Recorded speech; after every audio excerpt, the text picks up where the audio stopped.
नमस्कार दोस्तों, excellent coaching Sarna में आप लोग का स्वागत है। आइए हम लोग 10th क्लास का आज इकोनॉमिक्स पढ़ेंगे। इकोनॉमिक्स मतलब अर्थशास्त्र। 10th क्लास का इकोनॉमिक्स पढ़ेंगे, जिस चैप्टर का नाम, जिस पार्ट का नाम होगा राज्य एवं राष्ट्रीय आय। राज्य एवं राष्ट्रीय आय। और एग्जाम 2020-21 के लिए पढ़ेंगे राज्य एवं राष्ट्रीय आय। चलिए आगे की ओर जाने से पहले हम आप लोग को ये बताना चाहते हैं कि हमारे चैनल को पहले लाइक सब्सक्राइब करना ना भूलें और पल पल के अपडेट आप लोग के पास पहुंचते रहिए। चलिए क्लास की ओर चलते हैं।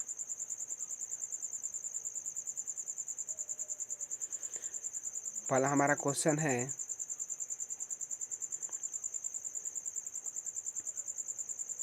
आय से आप क्या समझते हैं। पहला क्वेश्चन है, आय से आप क्या समझते हैं। जब कोई व्यक्ति किसी प्रकार का शारीरिक या मानसिक कार्य करता है। जब कोई व्यक्ति है वो किसी प्रकार का शारीरिक या मानसिक कार्य करता है तथा उसके बदले में उसे पारिश्रमिक मिलता है, उसे आय कहते हैं। साधारण तौर पर यह समझेंगे कि जब कोई व्यक्ति कोई काम करता है और काम करने के पश्चात उसे कुछ रुपया पैसा जो कोई भी चीज़ दिया जाए वो उसका क्या कहलाता है, आय कहलाता है। क्या कहलाता है, आय कहलाता है। जैसे कि जब लोगों के द्वारा अपने परिश्रम के फल स्वरूप धन अथवा संपत्ति प्राप्त होती है, धन अथवा संपत्ति प्राप्त होती है, उसे हम क्या कहते हैं, आय कहते हैं। क्या कहते हैं, आय, या आय के रूप में हम लोग व्यक्त करते हैं। आय कहते हैं या आय के रूप में व्यक्त करते हैं। तो आप लोग समझ गए हैं कि आय क्या है। तो जब कोई व्यक्ति शारीरिक रूप से या मानसिक रूप से कार्य करता है और उसके बदले में उसे जो परिश्रम का फल मतलब मिलता है, वही उसका क्या कहलाता है, आय कहलाता है। समझेंगे तौर पर, जैसे लोगों के द्वारा अपने परिश्रम के फल स्वरूप जो धन या संपत्ति मिलती है, वही क्या कहलाती है, आय या आय के रूप में व्यक्त किए जाते हैं। अगले क्वेश्चन की ओर चलते हैं। अगला हमारा क्वेश्चन है, सकल घरेलू उत्पाद क्या है। सकल घरेलू उत्पाद। अगला क्वेश्चन क्या है, सकल घरेलू उत्पाद। अगला क्वेश्चन है, सकल घरेलू उत्पाद के बारे में जानेंगे। तो सकल घरेलू उत्पाद मतलब इसका होता है ग्रॉस डोमेस्टिक प्रोडक्ट, GDP। इसका मतलब यही होता है, gross domestic product. Gross domestic product, इसका मतलब क्या होता है, ग्रॉस डोमेस्टिक प्रोडक्ट होता है। ग्रॉस डोमेस्टिक प्रोडक्ट, सकल घरेलू उत्पाद। सकल घरेलू उत्पाद से आप क्या समझते हैं। इसका आंसर है, किसी वर्ष वस्तु एवं सेवाओं की जो कुल मात्रा उत्पादित की जाती है उसे सकल घरेलू उत्पाद कहते हैं।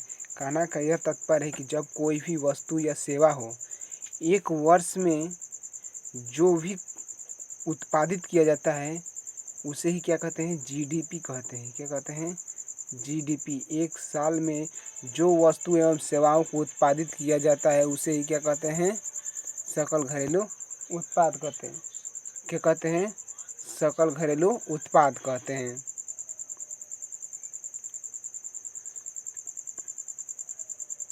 सकल घरेलू उत्पाद कहते हैं। देश की सीमा के अंदर किसी भी दी गई समय अवधि प्रायः एक वर्ष में उत्पादित समस्त अंतिम वस्तु एवं सेवाओं को कुल बाजारिक मूल्य या मौद्रिक मूल्य देश का सकल घरेलू उत्पाद कहलाता है। क्या कहलाता है, सकल घरेलू उत्पाद कहलाता है।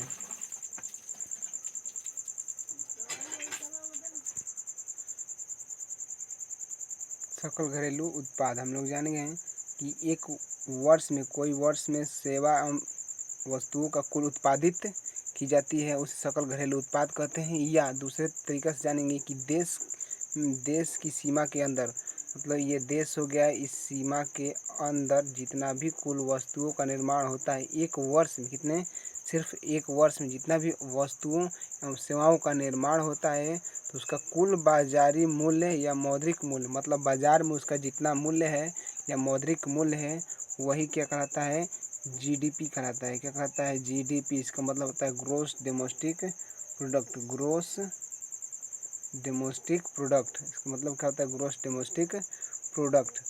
आय जान गए हम लोग, सकल घरेलू उत्पाद जान गए, अब जानेंगे प्रति व्यक्ति आय। प्रति व्यक्ति आय राष्ट्रीय आय में देश की कुल जनसंख्या से, राष्ट्रीय आय में देश की कुल जनसंख्या से भाग देने पर जो भागफल प्राप्त होता है उसे प्रति व्यक्ति आय कहते हैं।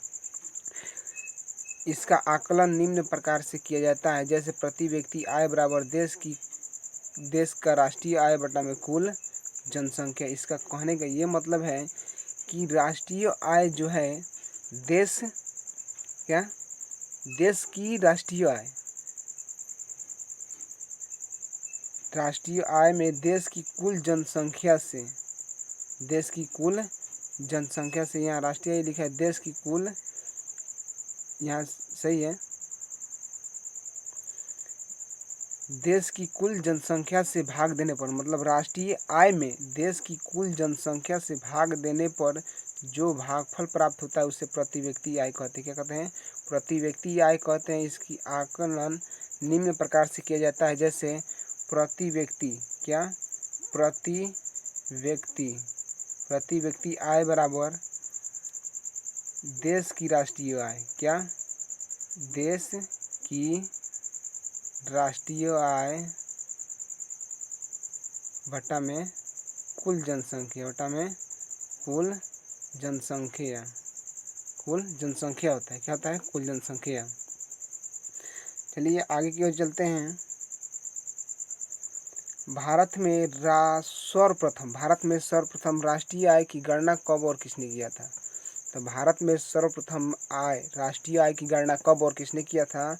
तो वो किया था, भारत में सर्वप्रथम राष्ट्रीय आय की गणना 1868 में, मतलब 1868 ईस्वी में। कब? 1868 ईस्वी में किसने किया था? दादा भाई नौरोजी ने। किसने? दादा भाई नौरोजी ने किया था। किसने? दादा भाई नौरोजी ने किया था सर्वप्रथम 1868 ईस्वी में। चलिए आगे की ओर चलते हैं।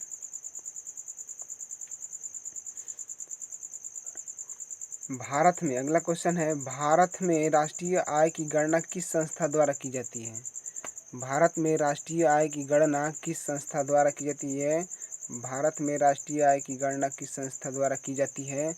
तो वो आंसर होगा CSO, सेंट्रल, इसका मतलब होता है सेंट्रल, इसका मतलब स्टैटिस्टिक्स, इसका मतलब होता है ऑर्गेनाइजेशन। इसका पूरा अर्थ हुआ केंद्रीय सांख्यिकी संगठन द्वारा। किसके द्वारा? केंद्रीय सांख्यिकी संगठन द्वारा क्या होता है? इसका गणना किया जाता है। अगले क्वेश्चन की ओर चलते हैं। राष्ट्रीय आय की गणना में होने वाली कठिनाइयों का वर्णन करें। राष्ट्रीय आय की गणना में होने वाली कठिनाइयों का, क्या क्या राष्ट्रीय आय की जब गणना किया जाता है उससे क्या क्या कठिनाई होती है, तो इसका आंसर जानेंगे। राष्ट्रीय आय की गणना में होने वाली कठिनाइयाँ निम्नलिखित है। क्या है? निम्नलिखित कठिनाइयाँ हैं। पहला कठिनाई है आंकड़ों को एकल करने में कठिनाई। आंकड़ों एकल करने में कठिनाई, आंकड़ा को एकल करने में कठिनाई होती है। तो इसका मतलब है आंकड़ों को एकल करने में पूरे देश के लोगों की आय जब हम उत्पादन के रूप या उसके आय के रूप में अंकित करते हैं तो इन आंकड़ों को एकत्र करने में कठिनाई होती है। क्या होती है? कठिनाई, मतलब पूरे जब देश के लोगों के राष्ट्रीय आय का उत्पादन का आंकड़ा मतलब एक जगह करेंगे तो हमारे लिए क्या होगा? कठिनाई का सामना करना पड़ेगा। दूसरा है दोहरी गणना विधि की कठिनाइयाँ। यदि सही आंकड़े नहीं प्राप्त होते हैं तो दोहरी गणना विधि की कठिनाई उत्पन्न हो सकती है। एक बार एकल करने की कठिनाई में उत्पन्न हो गया, जब एक बार मान लीजिए उसका गणना कर दिए, तो गणना करने के बाद अगर पहली बार में नहीं होता है तो दूसरी बार गणना विधि अपनानी पड़ती है। तीसरा है मूल्य के मापन में कठिनाई। मूल्य को मापने में अनेक कठिनाई आती है। मूल्य को मापने में अनेक कठिनाई का सामना करना पड़ता है, क्योंकि व्यापारिक स्थिति में परिवर्तन के कारण, जब व्यापारिक स्थिति में परिवर्तन होता है तो परिवर्तन होने के कारण मूल्य में विभिन्नता आ जाती है। यही 3 कारण था क्या? राष्ट्रीय आय की गणना में। पहला था आंकड़ों को एकल करने में कठिनाई, दूसरा दोहरे गणना विधि कठिनाई, तीसरा मूल्य के मापन में कठिनाई। अगला क्वेश्चन है,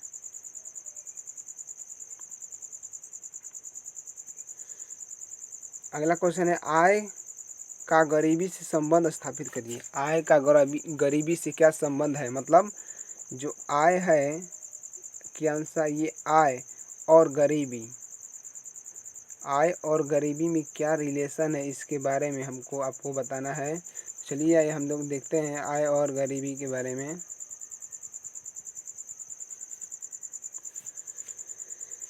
उत्तर होगा जिस देश की प्रति व्यक्ति आय अधिक होता है, मतलब जिस देश का प्रति व्यक्ति आय अधिक होता है वो विकसित देश कहलाता है। क्या कहलाता है, विकसित कहलाता है। और जिस देश का प्रति व्यक्ति आय कम होता है वो विकासशील देश कहलाता है। जिस देश का प्रति व्यक्ति आय अधिक होता है वो विकसित कहलाता है, जिस देश का प्रति व्यक्ति कम होता है वो विकासशील कहलाता है। इससे यह स्पष्ट होता है कि आय और गरीबी एक विशेष प्रकार का संबंध है। आय और गरीबी एक विशेष प्रकार का संबंध है, जैसा कि बिहार की प्रति व्यक्ति आय न्यूनतम है और उड़ीसा के बाद एक गरीब राज्य है। उड़ीसा यहाँ पर क्या होगा, उड़ीसा के बाद एक गरीब राज्य है। इसका भारत का है, उड़ीसा के बाद भारत का बिहार का बारी है गरीब राज्य में। चलिए आगे की ओर चलते हैं। स्वतंत्रता प्राप्ति के बाद भारत सरकार में कब और किस उद्देश्य से राष्ट्रीय आय समिति का गठन किया गया। स्वतंत्रता जब प्राप्ति हो गया उसके बाद भारत सरकार में कब और किस उद्देश्य से राष्ट्रीय आय की गणना का गठन किया गया। तो उत्तर है स्वतंत्रता प्राप्ति के बाद भारत सरकार ने अगस्त 1949 ईस्वी में प्रोफेसर महानोवेलिस की अध्यक्षता में राष्ट्रीय आय समिति का गठन किया गया। किसका, राष्ट्रीय आय समिति का गठन किया गया और इसका उद्देश्य था भारत के राष्ट्रीय आय से संबंध में अनुमान लगाना। क्या था, अनुमान लगाना। इस समिति ने अपनी पहली रिपोर्ट अप्रैल 1951 ईस्वी में प्रस्तुत की। कब, 1951 ईस्वी में प्रस्तुत की। अगला क्वेश्चन है, राष्ट्रीय आय की परिभाषा दे। राष्ट्रीय आय कहते किसे हैं और इसकी गणना की प्रमुख विधियाँ कौन कौन सी हैं। तो जानते हैं इसका आंसर। राष्ट्रीय आय का अर्थ है कि देश में एक वर्ष में उत्पादित वस्तु एवं सेवाओं का कुल मूल्य से लगाया जाता है। मतलब किसी देश में एक वर्ष में उत्पादित वस्तु एवं सेवाओं के कुल मूल्य से लगाया जाता है। किसका, कुल मूल्य से लगाया जाता है। दूसरे शब्द में हम ये जानें कि वर्ष भर में किसी देश में पूरे वर्ष में अर्जित आय की कुल मात्रा राष्ट्रीय आय कहलाता है। कुल मात्रा राष्ट्रीय आय कहलाता है। राष्ट्रीय आय की गणना की तीन प्रमुख विधियां हैं। राष्ट्रीय आय की गणना की तीन प्रमुख विधियां हैं। पहला है उत्पादन गणना विधि। जब राष्ट्र की व्यक्तियों की आय उत्पादन के माध्यम अथवा मौद्रिक आय के माध्यम से प्राप्त होता है तो इस गणना उत्पादन के योग्य द्वारा किया जाता है। इसे उत्पादन गणना विधि कहते हैं।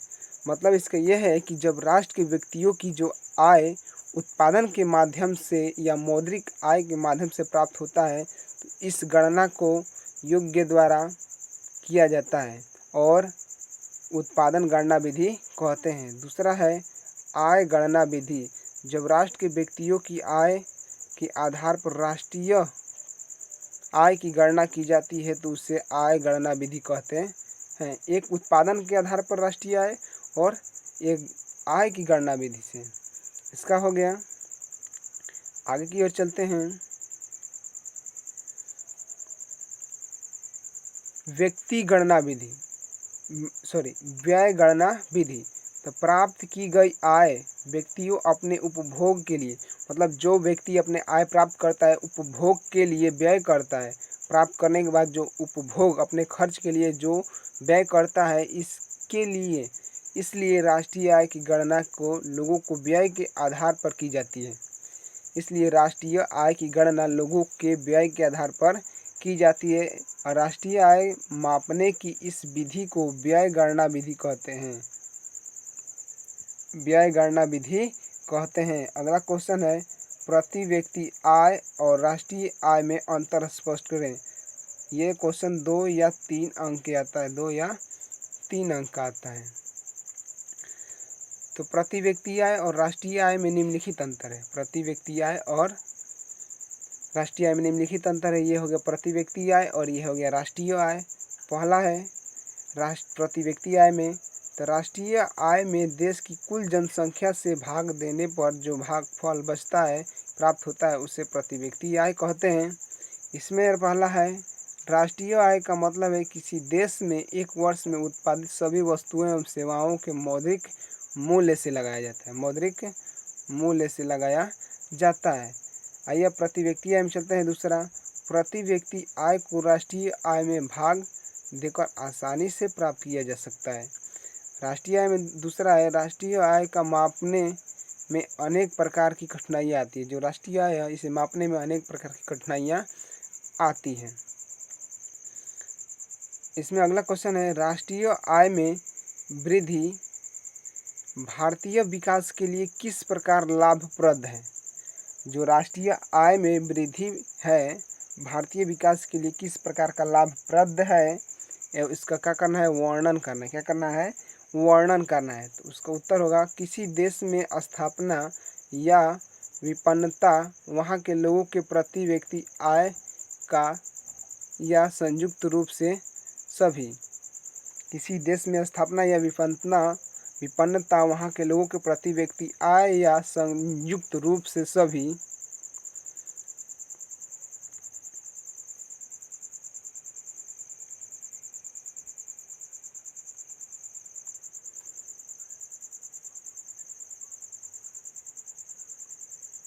आगे को चलते हैं, व्यक्तियों की आय के योग जिसे राष्ट्रीय आय कहते हैं। क्या कहते हैं, राष्ट्रीय आय कहते हैं। राष्ट्र के विकास के लिए जो भी प्रयास किए जाते हैं, मतलब अपने राष्ट्र के प्रति विकास के लिए जो भी प्रयास किए जाते हैं, उस राष्ट्र की सीमा क्षेत्र के अंदर रहने वाले लोगों के उत्पादक अथवा उनकी आय को बढ़ाने के माध्यम से की जाती है। क्या कहती है, बढ़ाने के माध्यम से की जाती है। वर्तमान युग में प्रत्येक देश में अपने तरीकों से विकास की योजना बना रहे हैं। क्या कर रहे हैं, योजना बना रहे हैं विकास के लिए, जिसका मुख्य उद्देश्य राष्ट्र के उपलब्धता साधन की क्षमता को बढ़ाकर अधिक आय प्राप्त करना। आर्थिक विकास करने के लिए मुख्य रूप से उत्पादन तथा आय में वृद्धि की जाती है। क्या कहती है, वृद्धि की जाती है। और आय में अधिकतम वृद्धि होने से ही राष्ट्र उच्चतम आर्थिक विकास की स्थिति में आ सकता है। अतः हम कह सकते हैं कि राष्ट्रीय आय देश के आर्थिक विकास का सही मापदंड तथा इस प्रकार राष्ट्रीय आय में वृद्धि का भारतीय आय के लिए लाभप्रद है। क्या है, लाभप्रद है। लास्ट क्वेश्चन है इस चैप्टर का, क्या प्रति व्यक्ति आय में वृद्धि राष्ट्रीय आय को प्रभावित करती है। चलिए इसका उत्तर देखते हैं। तो प्रति व्यक्ति आय में वृद्धि निश्चित तौर पर राष्ट्रीय आय को प्रभावित करती है। कह रहे कि प्रति व्यक्ति आय में वृद्धि जो है निश्चित तौर पर राष्ट्रीय आय को प्रभावित करती है, क्योंकि राष्ट्रीय आय में वृद्धि प्रति व्यक्ति आय में वृद्धि या कमी पर निर्भर करता है। वृद्धि एवं कमी पर निर्भर करता है। जब प्रति व्यक्ति आय में वृद्धि होती है तो विकास की संभावना बढ़ जाती है तथा राष्ट्रीय आय में के सूचकांक में वृद्धि होता है, जिससे देश के आर्थिक विकास भी वृद्धि होती है, राष्ट्रीय विकास में भी वृद्धि होती है। आप एक बार इसका स्क्रीनशॉट ले सकते हैं। चलिए आइए फिर से हम आप लोग को एक बार दिखा दें कि आप लोग नोट्स तैयार कर सकते हैं। देख लीजिए, स्क्रीनशॉट ले सकते हैं। लेने के बाद आप नोट्स तैयार कर सकते हैं। पहला पेज है, दूसरा पेज है, ये तीसरा, ये चौथा और ये अंतिम पेज है। बाकी हमारे वीडियो पसंद आए तो लाइक सब्सक्राइब करना ना भूलें और अधिक से अधिक शेयर करें। बाकी थैंक्स, ऑल द बेस्ट।